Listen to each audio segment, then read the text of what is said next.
네, 우리 오늘 함께 나눌 말씀 보도록 하겠습니다. 네 번째 시간이고요. 느헤미야의 기도라고 하는 제목으로 우리가 오늘 함께 느헤미야의 첫 장, 그 다음 장 이렇게 함께 보도록 하겠습니다. 제가 본문 말씀부터 함께 읽도록 하겠습니다. 주여 구하오니 귀를 기울이사 종의 기도와 주의 이름을 경외하기를 기뻐하는 종들의 기도를 들으시고 오늘 종이 형통하여 이 사람 앞에서 은혜를 입게 하옵소서 하였나니 그때 내가 왕의 술관원이 되었느니라. 아멘. 오늘 맥주감사 주일입니다. 맥주감사 주일은 1년에 거의 딱 절반이 되는 그런 이제 시점입니다. 오늘 제가 뭐 주일 말씀을 1부, 2부 때 드렸었는데 이 절기와 관련해서 이 시간에 관련된 그런 말씀을 드렸어요. 나누었습니다, 함께. 그래서 그 시간이라고 하는 것이 참 묘하죠. 우리는 그 시간에서 이렇게 시간을 거슬러서 살아갈 수 있는 사람은 아무도 존재하지 않습니다. 그러니까 지난 6개월 동안의 우리의 삶을 돌아보면 여러분들 얼마나 많은 기억들이 우리 마음 가운데 있습니까? 지난 6개월 동안의 삶을 한번 돌이켜 보세요. 그 6개월 동안의 삶의 흔적들 가운데 내 마음 가운데 내 생각 가운데 인상이 남는 그런 순간들이 얼마나 있었느냐라고 하는 겁니다. 사람의 기억이라고 하는 게 참 묘합니다. 사람의 기억이라고 하는 게 참 묘해요. 무언가 그 최근에 일어난 일이라고 해서 다 기억하는 건 아니다라고 하는 거죠. 네. 뭐 아까도 예배 시간에 제가 말씀드렸지만 여러분들 아침에 무슨 일이 있었는지 여러분들 기억하십니까? 여러분 교회 나올 때 여러분들 상세하게 아침에 일어나서 뭐 했는지 여러분들 기억나세요? 아마 잘 기억이 안 날 겁니다. 왜냐하면 그 시간은 우리가 그렇게 신경을 쓰지 않았던, 그럼 매번 반복하는, 그러기 때문에 뭐 그렇게 특별하지도 않았던 그런 시간이었기 때문에 그냥 지나온 그런 시간들이다라고 하는 거죠. 그냥 지나가 버린 시간이다라고 하는 거예요. 그런데 참 묘하게도요, 아주 멀리 아주 오래전에 했었던 그런 경험인데 그런 경험이 마치 그 영화 속의 한 장면처럼 이 생각 가운데 딱 뿌리 박힌 그런 경험들이 있다라고 하는 거예요. 그게 굉장히 의미 있는 시간인 거죠, 나한테. 그 시간이 흘러가고 있는데 그 모든 시간들을 내가 다 기억하고 있는 게 아니에요. 그러면 우리의 어떤 삶을 한번 우리가 돌이켜 본다면 우리 삶이라고 하는 게 참 묘하죠. 우리의 삶을 정의하는 것은 도대체 뭡니까? 뭘로 우리의 삶을 정의할 수가 있죠? 제가 어렸을 때를 기억해 보면 사실 어렸을 때의 기억이 많이 남지가 않아요. 옛날 뭐 저 어렸을 때만 하더라도 그렇게 이제 카메라로 뭘 찍는다라고 하는 게 이게 흔치 않았거든요. 그러니까 뭐 그때는 필름 카메라라고 해서 하나에 24장, 32장. 그것도 막 요즘은 뭐 그냥 막 찍잖아요. 근데 옛날에는 막 찍을 수가 없어요. 그 필름도 뭐 비싸고 또 인하는 값도 있으니까 그렇게 막 찍기도 어렵고 또 카메라가 없는 집들도 많았고. 그렇기 때문에 뭔가 과거에 내가 뭘 했다, 뭐 앨범, 그게 사실은 물론 앨범이 몇 권 있긴 하지만 요즘 뭐 하루에 찍는 양보다도 더 적은 거죠. 근데 그러한 과거에 찍었던 남았던 사진이나 뭐 영상에 대한 기록이 있어서 내가 이런 삶을 살았구나 이런 걸 알게 되는 거죠. 근데 요즘 사는 어린 아이들은 좀 더 다를 겁니다. 왜냐하면 하루가 멀다 하고 다 사진으로 모든 것도 다 남기잖아요, 그죠? 저도 핸드폰 사진의 거의 90%가 제 아이와 관련된 사진입니다. 그 문득 구글 포토에서 갑자기 문득 떠요. 우리 아이의 뭐 성장 앨범이라고 해서 정말 아기 때부터 얼굴 인식을 다 해가지고 참 무서운 세상이죠. 그러면서 이 아이가 어떻게 커왔는지 사진 정리를 다 해주고 앨범까지 만들어주고 영상도 해주고 음악도 넣어줍니다. 그 더 뚜렷하게 남는 거죠. 실제로 보는 거니까. 어쩔 땐 보면은 야 이런 적이 있었는가 싶을 정도로 잊었던 건데 그 사진을 통해서 기억이 난다라고 하는 거예요. 이게 사실은 이제 다음 세대가 되면 될수록 그 아이들이 자신의 삶에 대해서 기억하거나 이 자기의 흔적에 대해서 알아가는 그 볼륨은 훨씬 더 커질 겁니다. 성경의 이야기들이요 굉장히 그 불친절합니다. 뭔가 어떤 한 사람의 일대기라고 했을 때 그 일대기 사사건건 뭐 시시콜콜 모든 이야기를 다 우리에게 보여주진 않아요.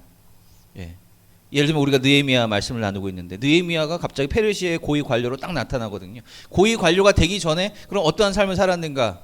몰라요. 어떤 흔적도 나타나지 않는다라고 하는 거죠.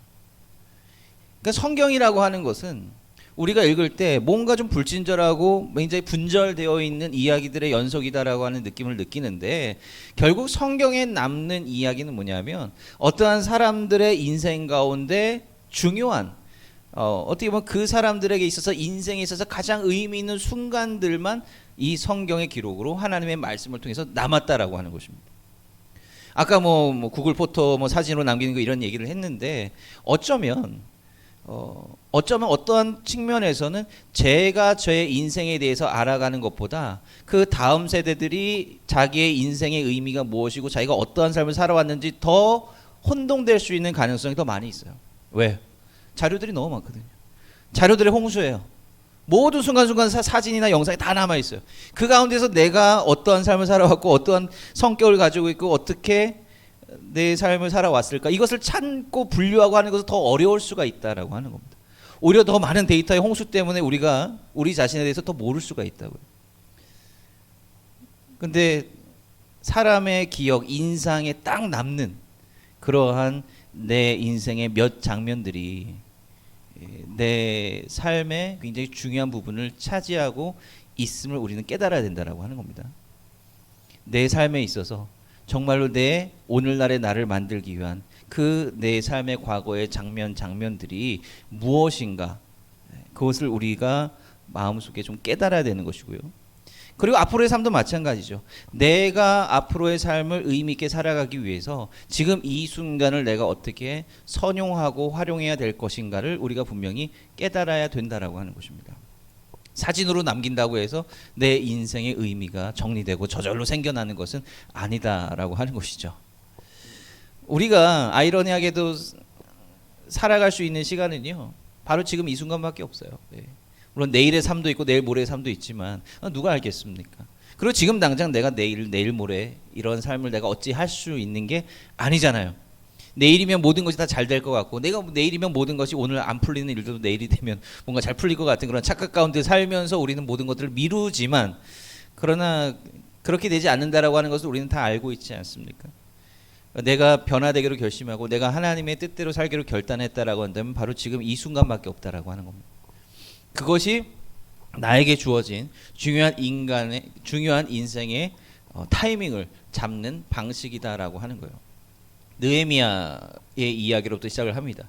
느헤미야의 이야기는 느헤미야의 모든 인생을 다 스케치하고 다 시시콜콜이 늘어놓는 것은 아닙니다. 중요한 한순간들을 뭔가 사진으로 차각차각 찍어놓고 하듯이 그렇게 우리에게 보여주고 있는데, 느헤미야의 가장 첫 번째 장면은 뭐냐면 기도하는 장면이었습니다. 느헤미야는 페르시아의 고위 관료로 나옵니다. 유다가 페르시아한테 다 멸망했잖아요. 죄송합니다. 죄송해요. 유다가 바벨론에 의해서 먼저 멸망을 했고, 바벨론의 압제하에 있다가 그 바벨론이라고 하는 나라도 나중에 페르시아라고 하는 나라에 의해서 멸망하게 됩니다. 그래서 그때 포로로 끌려온 많은 사람들이 사실은 그 사회 엘리트들이었거든요. 유다의 온갖 엘리트들이 다 끌려가는 겁니다. 왜냐하면 자기네들끼리 또 규합을 해가지고 나라를 만들거나 반항하거나 저항하는 것을 막기 위해서 똑똑한 사람 다 붙잡아 가는 거예요. 그 후손들 가운데 한 사람이 바로 느헤미야였고, 능력이 출중하여서 그 페르시아 고위 관직에 올랐다라고 하는 것이죠. 중요한 것은 이겁니다. 자, 느헤미야는 페르시아라고 하는 나라의 한 시스템 안에서 그 자리를 하나 차지를 하고 살아가고 있는 겁니다. 자, 그 세상과 어떤 신앙 사이에서 우리는 균형을 잡아야 됩니다. 우리가 신앙이 전부다라고 해서 세상을 완전히 등지고 떠날 수는 없는 거잖아요, 그죠? 우리가 세상에서 할 일이 분명히 있습니다. 있는 사람 있죠. 그래서 우리 나름대로 역할을 이 세상 가운데 잘 감당을 해야 되는데, 그런데 이 세상의 일에 우리가 더 너무나 몰두하고 그것 자체가 목적이 되어 버리면 또 이 신앙하고는 또 멀어지게 되어 있다라고 하는 거예요. 점점 멀어지게 되어 있다라고. 이게 둘 사이에 이 균형점을 찾는 것이 굉장히 중요한데, 우리는 이 느헤미야의 기도를 통해서 그 균형점을 어떻게 찾을 수 있을 것인가를 좀 발견할 수 있다라고 하는 거예요. 우리가 에스라 느헤미야를 그 하나님 숨은 하나님 찾기라고 하는 주제로 함께 나누고 있는데 도대체 하나님의 뜻이 어디에가 있느냐라고 하는 것을 우리는 이 말씀들을 통해서 우리가 좀 배우고자 한다라고 하는 겁니다. 느헤미야는 페르시아 시스템 안에 있어요. 고위 관직에 있습니다. 그럼 느헤미야가 지켜야 되는 그 세상 속의 룰이 있잖아요. 페르시아 왕한테 충성을 다 해야 되고 그에게 주어진 역할들을 잘 해야 된다라고 하는 것입니다. 그런데 느헤미야는 신앙인이었거든요. 유대인의 정체성을 가지고 있었던 그런 신앙인이었습니다. 그런데 그런 느헤미야가 어느 날 다른 사람으로부터 예루살렘 성이 완전히 다 박살나 버렸다. 이 이야기를 듣습니다. 옛날에는 그 도시가요, 그 성벽으로 둘러싸여져 있는 거예요. 그게 이제 치안이나 외부의 침입, 이제 이런 것들을 이제 그 염두에 두고 성을 쌓는 거죠. 그러니까 오늘날처럼 이렇게 뭐 교통이나 이런 것들이 즉각적으로 다 발달을 해가지고 뭔가 문제가 있으면 이렇게 가서 지원을 해주거나 이런 것이 옛날에는 그런 시스템이 없었기 때문에 각각의 도시들은 각각의 보호를 해야 되는 거예요. 그래서 옛날 뭐 중세시대 영화만 보더라도 이 도시들이 성벽으로 이렇게 둘러싸이는 것을 볼 수 있지 않습니까? 이 성벽이 다 무너져 버리고 없으면 아무나 들락날락하고 거기서 약탈을 하고 도망을 가도 잡을 수도 없는 겁니다. 성벽으로 통제가 되어 있어야 되는데 그 거룩한 도성 예루살렘 성이 여전히 성벽이 다 부서진 채로 그렇게 방치되어 있다라고 하는. 자, 이 이야기를 듣는 순간 느헤미야의 마음 가운데 변화가 생긴다라고 하는 거예요. 느헤미야의 삶의 방향성은 지금 페르시아에 온전히 충성을 해서 자기가 올라갈 때까지 올라가서 부귀영화를 누리느냐고 한 라인이 있는 거고요. 근데 그렇게 살아가던 느헤미야에게 갑자기 뭔가 다른 걸 바라보게 하는 그런 소식이 들려왔다라고 하는 것입니다. 이제 여기서 이제 균열이 생기게 되는 것이고 여기서 이제 균형을 찾아야 되는 그런 동기가 생긴다라고 하는 거죠. 느헤미야는 예루살렘 거룩한 도성 예루살렘 성벽을 재건하고자 하는 그런 마음이 생긴 겁니다. 자, 그런데 지금 이제 아이러니하게도 이 예루살렘 성벽을 짓기 위해서는 그 페르시아 왕의 허락을 또한 받아야 되는 거죠. 자, 여기서 이제 느헤미야가 페르시아 왕을 어떻게 생각했는지 거기서 나옵니다. 느헤미야는 자기가 있었던 그런 안정적인 자리를 떠나서 그리고 또 자기가 가지고 있었던 그 자리를 이용해서 예루살렘 성벽을 재건하는데 계획을 세운다라고 하는 거예요. 느헤미야는 어쩌면 페르시아에 계속해서 남아 있었다라고 한다면 거기서 승승장구해서 더 높은 자리로 올라갈 수도 있었을 것입니다. 그런데 이 느헤미야는 예루살렘을 회복하고자 하는 그런 마음이 더 컸다라고 하는 것이고 그 순간 느헤미야의 마음 가운데 두는 그 페르시아 왕에 대한 입장이 달라지는 겁니다. 내가 충성해야 될 존재가 아니라 내가 이용해야 될 존재다라고 하는 겁니다. 세상 속에서 살아가는 우리가 가져야 될 마음이 바로 이러한 마음이다라고 하는 거죠. 세상 속에서 우리가 당연히 뭐 주어진 일을 열심히 해야 되고 거기서 중요한 성과도 있어야 되고 하는 것이죠. 그런데 우리가 하나님의 일을 이루고자 한다라고 한다면 하나님의 일을 그것을 통해서 하고자 한다라고 한다면 이 세상 속에서 나에게 맡겨진 이 세상 속의 지위라든지 일이라든지 이런 것들을 내가 이용하는 거지 그것이 내 삶의 전부다라고 생각하는 순간 균형을 잡을 수가 없다라고 하는 겁니다. 그 마음이 중요하다라고 하는 거예요. 내가 이 일을 통해서 뭘 해야 될 것인가냐는 거죠. 느헤미야는 바로 자기에게 주어진 이 직임을 통해서 예루살렘 성벽을 중건하고자 하는 그러한 마음을 가지고 있었다라고 하는 거예요. 그래서 느헤미야가 그것을 가지고 기도했더니 뭐가 되었다? 술관원이 되었다라고 하는 거죠. 술관원이 되었다. 그러니까 술관원이라고 하는 우리의 뭐 관점에서는 조금 뭔가 익숙하지 않은 그런 타이틀입니다. 이 술관원이라고 하는 게 뭐냐면 뭐 옛날에는 이게 왕 중심으로 모든 시스템이 돌아가니까 그러니까 왕이 먹는 술이나 음식 이런 것들을 관리하는 직임이 분명히 있었을 것입니다. 그래서 그러한 것들을 관리를 하고 왕에게 또 좋은 술을 바치는 뭐 그러한 역할들이 분명히 있었을 거란 말이에요. 그것을 관장하는 그 직임이 바로 술관원이었을 텐데 근데 시간이 지나면 지날수록 본래의 그러한 역할은 희석되고 이 술관원이라고 하는 타이틀만 남게 된 거예요. 근데 이 타이틀은 무지무지 높은 그 타이틀이다라고 하는 겁니다. 술관원이 페르시아의 역사나 바벨론의 역사를 보면 때로는 국방부 장관의 역할을 하기도 해요. 뭐 아주 비서실장과 같은 엄청난 높은 지위를 가질 때도 있었습니다. 그러니까 느헤미야가 술관원이 되었다라고 하는 것은 정말로 높은 지위와 명예를 얻게 되었다라고 하는 것을 말하는 겁니다. 왜 이 자리에 내가 가게 되었을까? 느헤미야는 생각하게 되는 거죠. 느헤미야는 자기가 술관원으로 임명을 받고 난 다음에 거기서 질문하는 건데 왜 내가 이 술관원이 되었을까라고 하는 질문을 스스로 품었을 거예요. 그리고 자기가 하나님 앞에 기도했던 그 기도의 내용을 떠올렸을 것입니다. 지금 아까 말씀드렸죠. 성경은 중요한 부분만 포인트로 지금 보여주고 있어요. 느헤미야가 기도하고 바로 술관원이 된 게 아니에요. 느헤미야 기도하고 뭐 몇 년이 지나서 술관원이 될 수도 있고 그 시간은 알 수 없지만 어쨌든 간에 상당한 기간이 흐르고 난 뒤에야 느헤미야가 술관원이 되었다라고 하는 겁니다.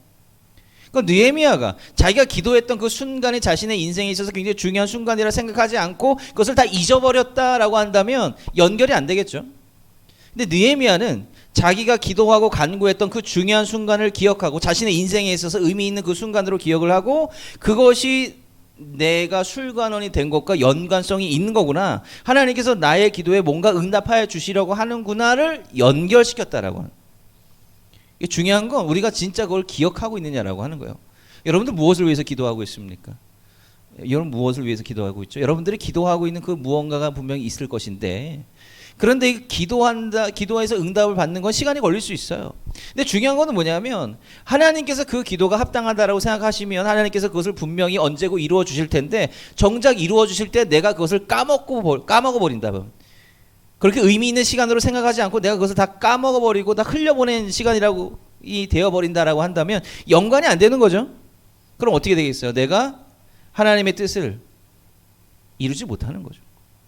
그리고 세상의 일에 몰두하게 되고 이거 뭔 횡재냐라고 하면서 그렇게 하나님의 방향성과는 다른 방향으로 삶을 살게 된다라고 하는 것입니다.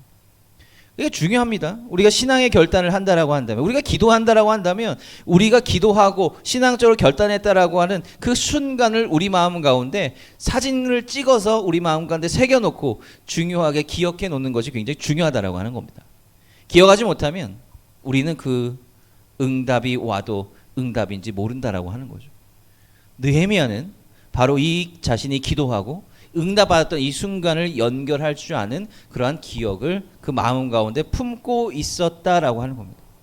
자, 이게 체험이잖아요. 이게 체험이에요. 뭐 체험이 뭐 특별한 게 아닙니다. 뭐 초월적이고 뭔가 좀 신기한 기적 이것만 체험이 아니라 자신의 삶에서 하나님께서 어떻게 역사해 주시는가를 분명하게 발견하는 것이 체험이다라고 하는 거죠. 느헤미야서도의 에스라처럼 하나님께서 직접 뭐 느헤미야에게 어떻게 말씀하시고 어디로 가라 뭐 이러한 언급이 전혀 나타나지 않는다라고 하는 거예요.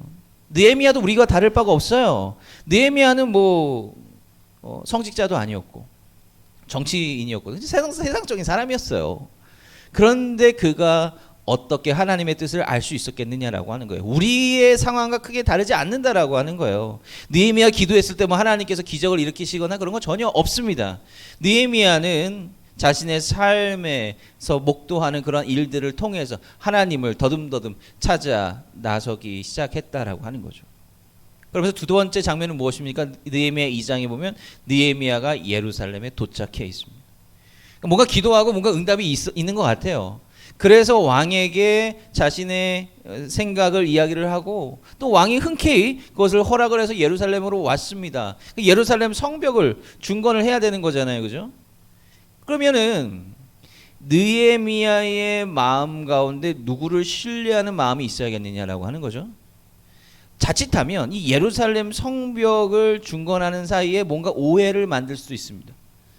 뭔가 페르시아 왕에게 대항하고 대적하고 반란을 계획하기 위해서 예루살렘 성을 튼튼히 방비하고 하는 것이다라고 하는 오해가 생길 수도 있는 일이에요. 사실은 페르시아 왕이 뭐 그냥 술김에 그래 그렇게 해라고 생각했지만 나중에 주변의 사람들이 그렇게 이야기를 잘못된 정보를 전달해 줄 수도 있고 또 그런 상황에서 느헤미야는 위험 가운데 처해 있을 수 있다라고 하는 거죠. 실제로 그렇게 느헤미야를 고발하려고 했던 사람들이 분명히 당시에 존재했다라고 하는 겁니다.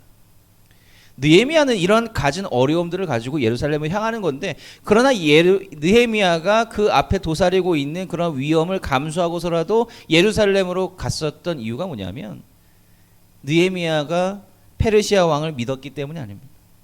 느헤미야는 바로 하나님을 신뢰했기 때문에 그렇다라고 하는 거예요. 이게 그거죠. 느헤미야는 페르시아 왕을 이용해서 하나님의 일을 하려고 했기 때문에 진정으로 자신의 삶을 이끄는 분은 하나님임을 느헤미야는 알고 그것을 믿었다라고 하는 겁니다. 그 믿음에 대한 증거가 뭐예요? 느헤미야가 예루살렘으로 갔는데 제대로 돼 있는 게 하나도 없어요. 생각했던 것보다 더 최악이야. 그리고 자신을 도와주려고 하는 사람들보다는 자신을 고발하려고 하는 사람들이 주변에 더 많아.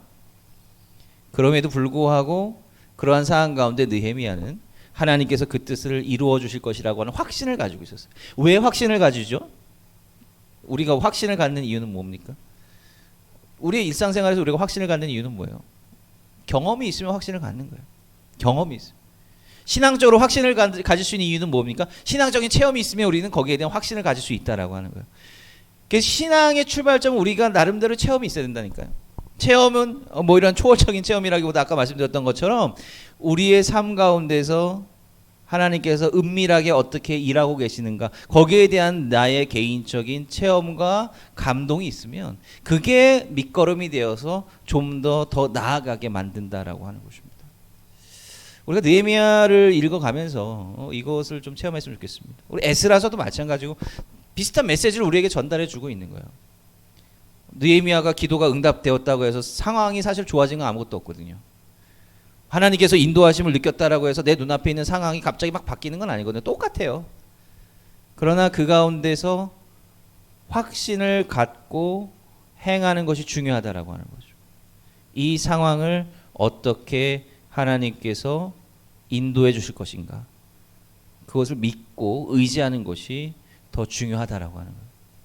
그 믿고 의지하는 것은 그가 경험했던 하나님께서 나와 함께 하신다라고 하는 그런 체험, 거기에 근거하고 있다라고 하는 겁니다.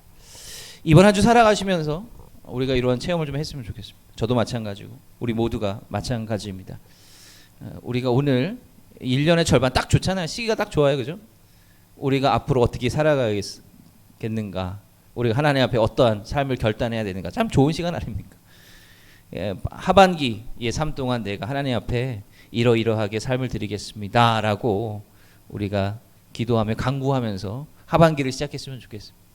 그리고 그런 삶 가운데 하나님께서 어떻게 우리 가운데 역사해 주시는가, 이것을 체험하는 또 이번 한 주간이 되었으면 좋겠습니다. 기도하겠습니다. 사랑과 내가 마신 아버지 하나님 감사합니다.